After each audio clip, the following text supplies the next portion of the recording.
So, and then make sure you come in there with confidence. Come in there like they need you. Not that you need them, they need you. Okay?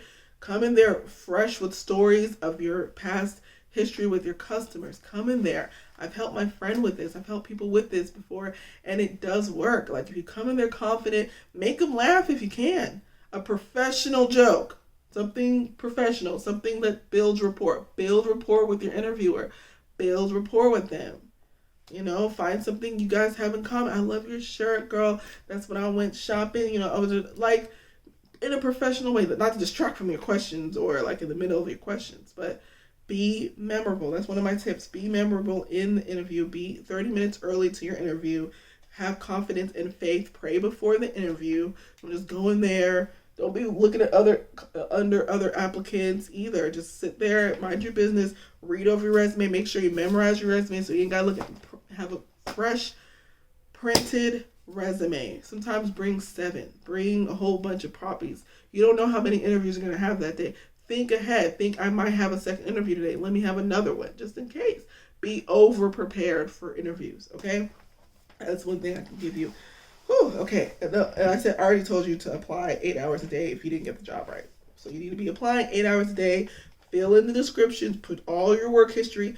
Actually get Excel. Like download Excel or buy Excel and write your work history, like all the descriptions of your jobs in Excel for each company so that you don't have to keep on having to remember what was the job duties, what was that bullet points. Write the bullet points down on Excel and then copy and paste it into the field in the application so you ain't got to keep on having to remember what that job duty was and why you left the job, and also put the dates in Excel so that you'll know how long you're at the job and what time to what time you left the job or you were, whatever.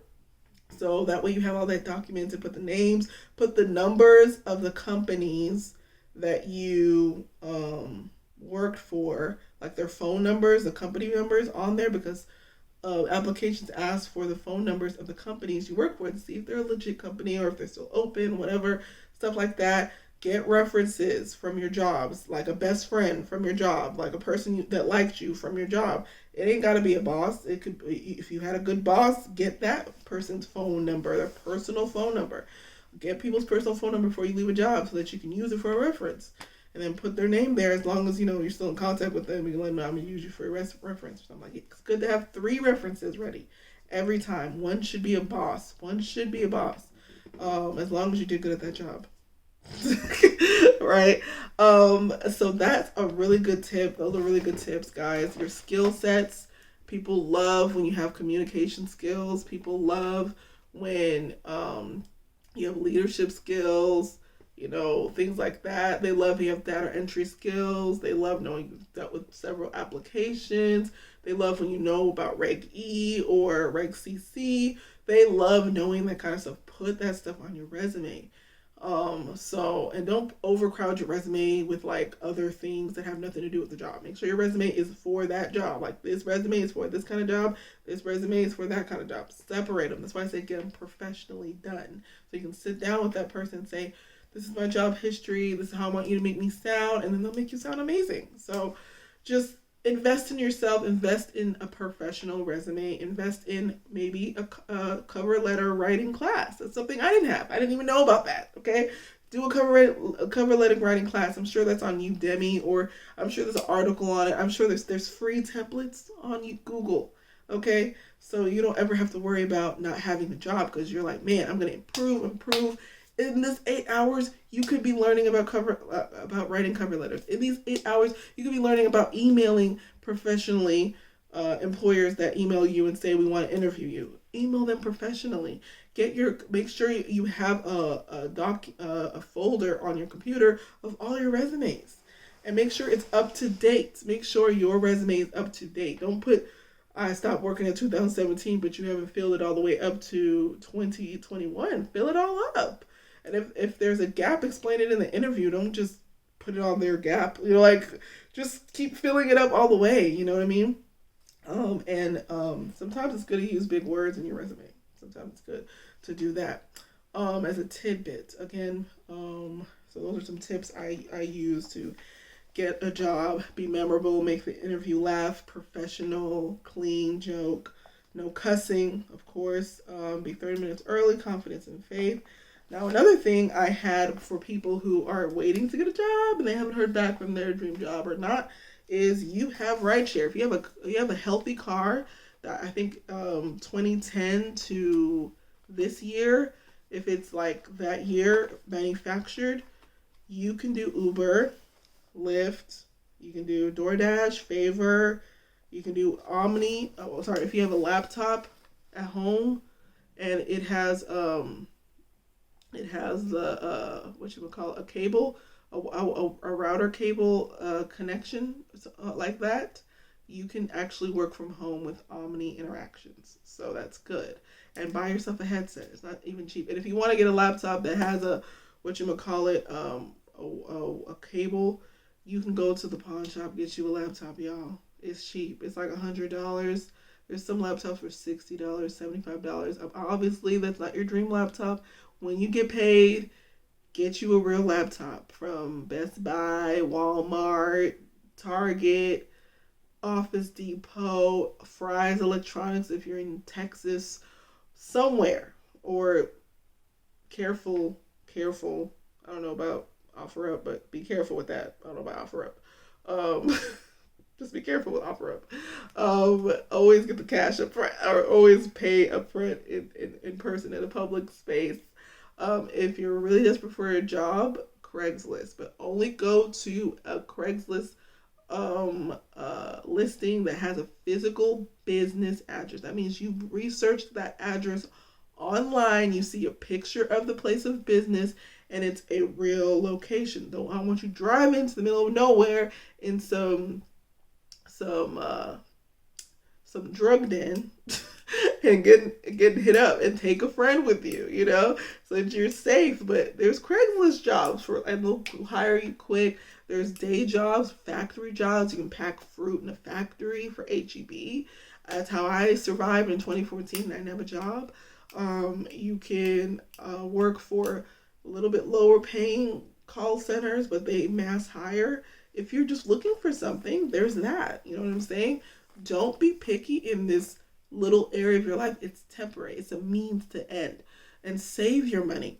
Don't buy fast food when you get these jobs in between. Don't buy fast food. Cook. If you get some drumsticks at Walmart and some potatoes, you can make drumsticks and mashed potatoes to last an entire week. I've done it before. Buy you 3 things of drumsticks. I think it's $3 a piece of drumsticks, and just cook those drumsticks in your oven and put some onions and some seasoning and some amazing all kinds of seasonings on there, and just let it burn cook it till it's golden. Take it out. I always say 50 minutes is my rule for chicken because of the blood. Make sure the blood is completely dried out, and then you eat it. You make the mashed potatoes from scratch. The butter. You boil the mashed potatoes, cut them into cubes, boil them, and then just turn them. Put a lot of butter and salt, and then you got mashed potatoes. And you can get some leaves. You can get some chives. You can mix it up. Get some chives. You can you can get garlic, chop up garlic, and put it in your mashed potatoes as well, so that it's seasoned right, and you got a meal. You got a meal for a week. That's what I did. I had it on my side. I had my chicken. That was good. It was good. That's how I survived when I was without a job for a month. That's how I survived. So don't eat out if you're going to be working some of the jobs I'm mentioning. The way to save the money from those jobs, don't eat out. Don't. And if you do eat out, make a budget for it. Budget it out and say, why did I, pay your rent, pay your insurance if you're going to do Uber, Lyft, DoorDash, or Favor and Omni, and go to Indeed gigs. And I'll put that on a link here for it if I find it. Sometimes it's hard to find for your specific city. And so that's amazing amount of tips, guys. I didn't think I was going to make it through that tips. I think and then if you're trying to write a book, I'm going to have a video on writing a book, because I've written books and I've published the books and I've made some money from it. So if you want to write a book, get Adobe InDesign and go through the tutorial on YouTube and on Adobe InDesign, and it will teach you how to do it, and you will make a beautiful book cover, and you will set up your entire book. Write the actual book on Word first, and then copy and paste it into Adobe InDesign. Pick your color, pick your formatting, get Adobe. I know what it's called. It's Adobe. It's like where you get all these pictures. Adobe Stock. Adobe Stock will have all these wonderful photos. Your books look super professional. Find out what theme your book is about, what it's about. Make sure that book cover makes them think of your theme. Think of what you're going to talk about. I did 3 poem collections, so I, had a wide range. Mine was about intimacy. Mine was about conversations with God. Mine was like a beautiful office building. It was awesome. It was amazing. I can show you. And it was my first physical book. I actually got my book printed at Office Depot and gave it to people. They actually print books at Office Depot, and I think it only cost me like $20. So I charge people $35 to make a profit, of course. But yeah, I mean, try Office Depot. Make sure you put your ebook, if you want to do the ebook version, on your website. You can sell it on your website. You can send it to people by email, and they can, if you trust them, if you're trustworthy, you can have them, cash up you. But I would not recommend it because some people don't feel comfortable with that, especially strangers. So just put it on your website and link your website to Stripe so that it will pay you directly to your debit card or your account number. Okay, I hope that I fit everything in there. Okay, I use Squarespace for my website. That's what I did to sell my book, and it was selling. Okay. And then also, if you want to publish a book on Amazon, it's Kindle Direct Publishing, KDP, Amazon.KDP. So, if you want to direct publish, make sure you copyright it so people don't steal it. Copywriting is very cheap. I think it's like $25, not even that much, to get a copyright, and then you put it on Kindle Direct Publishing. They actually have book covers there for you, but you can upload your own book cover from Adobe Stock so that you're not using their cheap covers. Some of them look cheap. I'm sorry, I hate to say that, but some of them look cheap. And just, get an editor. Like I said, get an editor, invest in an editor for your book, please. It would have saved me so much trouble.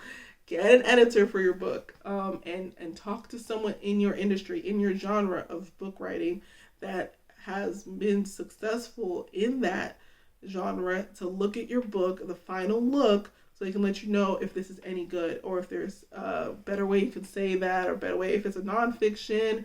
Talk to nonfiction writers. Join a Facebook group of nonfiction writers. Join a Facebook group of people who write their testimony. All that kind of stuff, so that you guys can be successful in your dream. If you want to get an LLC, if you want to get your license, a DBA, I'll actually put something there to help you figure that out as well. So all these things are things I didn't know in the beginning when I was doing all my stuff, and I'm sharing these guys with you because I want to be that person. I want to be that resource for you. Of course, I give you way more stuff if you were like Wyatt, okay? But this is something I want to do just, because I understand what it's like to live without resources when you're in a really rough time. And there's all kinds of other jobs I haven't even mentioned that are probably not a lot of impact on you. If you have back issues, do the work from home option. Do not listen to those fake work from home scams that send you a check to pay for something, put it in the bank account, and then you got to take it out of the bank account, give them a cut, and then you take a cut. No, that's a scam, guys. And if they have bad grammar in the email, no employer is going to send you an email that's not preset, okay? All their emails, when they're trying to send you an email to say set up your interview, all that stuff is already pre-written in a Word document, and they just copy and paste it and send it to you by email. They're not going to have grammatical errors because they have people who handle that kind of stuff. So if an employer is trying to hire you and they have grammatical errors in the email, that is a scam. Run, okay? Or click phishing or report phish or delete the email completely. I don't care if they say they're paying you $45 an hour, $35 an hour. If they tell you to go to Google Meets or Telegram or whatever Meet, if they don't want to see, if they don't do a Zoom video with you, a Zoom video call for the interview, and because of the pandemic, that is very unprofessional. If they're not using a legit video call thing, don't do it. If they just say, I want to hire you on the spot and they haven't even looked at your credentials, don't do it. Okay? If they haven't even seen your resume, then I feel like you're a great fit already. No, don't do it. Okay? Don't do it. And again, if it's a professional website, a professional email, and there's no grammatical errors, yeah, talk to them over the phone. Make sure there's a phone number. If you can't call them and there's just an address, something's wrong. You know what I mean? And if you look up look up the website and you find out this website is fake, something's wrong, right? And then if you can't find the name of the person who emailed you and they're working for that company and they're not in the company register, chances are it's a scam. Okay? If they say they're gonna send you a laptop and you have to pay out of pocket for it, it's a scam, guys. Okay? No company is not gonna pay for the laptop they're sending you. They're gonna send you a laptop. Like, I work from home. I know that because they sent me a laptop, with the laptop bag and the thing and everything, and they paid for it. They did not make me pay for it. So that's sketch, okay? Now some jobs say, okay, just use your laptop, but they will send you a webcam or they will send you something along with that, and they will have you fill out tax documents, okay? If it's a real job, they're going to have you fill out tax documents, a W-2, a real tax document, or I think I-9 or things like that. They're going to fill out a real document before they say they're going to go ahead and hire you, okay? So, and make sure this company is not shut down. Make sure it's established. Don't just get all work from home happy and just say yes, yes, yes. No. Make sure it's a legit company, okay? And just because recruiters contact you and say, this is the rate, we have to contact our company to see if, contact the client, you're not automatically hired. So you need to continue to apply. Even if they say, we're going to contact the client, we're going to call you back, see if you want to interview, it's not going to be it's not that you're hired yet. So don't bank on them. Just wait for the call. If they call you, great. You love the rate, great. If the interview goes great, then great. But do not put all your eggs in one basket when applying for jobs. Don't cry. I didn't get it. Calm down. You should be applying to at least, if you're doing it 8 hours a day, you should be applying to 10 jobs a day. That's 10 jobs a day. Fully applying to the work history section. I hate that section. Fill it out. Just get it done. Do it. Skip to it if you can. That way you get out of the way. You can just fill out the race, ethnicity questions and all the other questions they ask you so that you're ahead of the game. And then if it's a cover letter, do the cover letter ones first. Get them out the way while you're awake. And then do the ones that is just, if there's quick apply, one click apply. I know Career Builder has one click apply. I know ZipRecruiter has one click apply. Indeed.com, I don't think they have one click apply. So, and also, make sure with Career Builder, I've gotten some job scams from Career Builder, so be careful with Career Builder, because I've gotten a lot of job scam emails from Career Builder, and even Career Builder will email me and say, this is a scam, don't talk to these people. I'm like, okay. It's rare that I ever see that from Indeed, so I really like Indeed. Monster.com is one too. Monster.com is also one. I think people kind of fell off on Monster.com. I used to use Snagajob, but I don't know. I think it's more of a cashier/waitress type of situation, but you can be a cashier. And again, it's just for temporary things before you get the dream job that you want. Okay, this is for the middle. It's in the middle. You're in the middle of the moment, and that way, because I know what that's like. Okay. And that way, it can also help you pay for what you would call investments in yourself. If you want self-care, if you want coaching sessions with me, if you want to pay for packages, if you have a good job, you can do that. If you are working the job you want, you can do that. If this advice helps you, please leave a comment. If it's like, oh my God, and can say, I love your advice, this really helps me, leave a testimony, leave a comment, because I just want to help and I want to provide as much value as possible.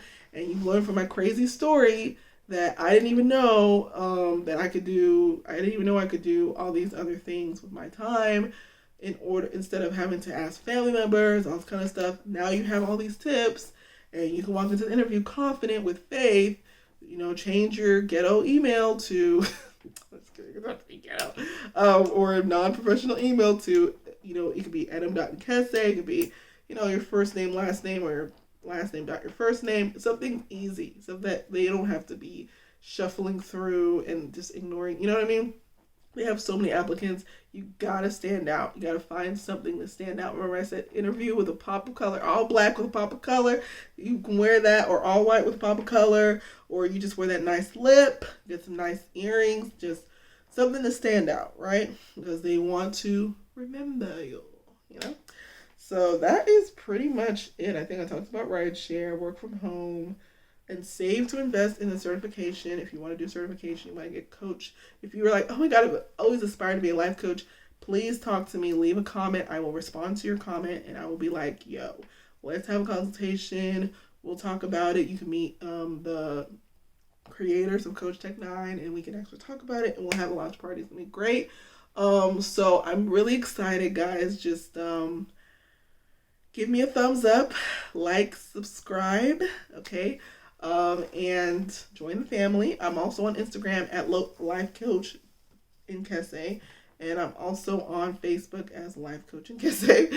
And I'm my website is nkeseadam.com. That's the only thing that says Life Coach Nkese. And you can pay for my packages there if you want to pay up front. Whatever. Just let me know how you feel about everything. Let me know if you like this video, if there's anything you want me to talk about next time I have a video. What do you want to hear? What do y'all want me to talk about? If you want me to talk about weight loss and relationships again, I can do that. Or I can talk about me a little bit more. I can do a me tag or get to know me tag or something. So yeah, just, want to get to know you. Thank you so much. Have a great day.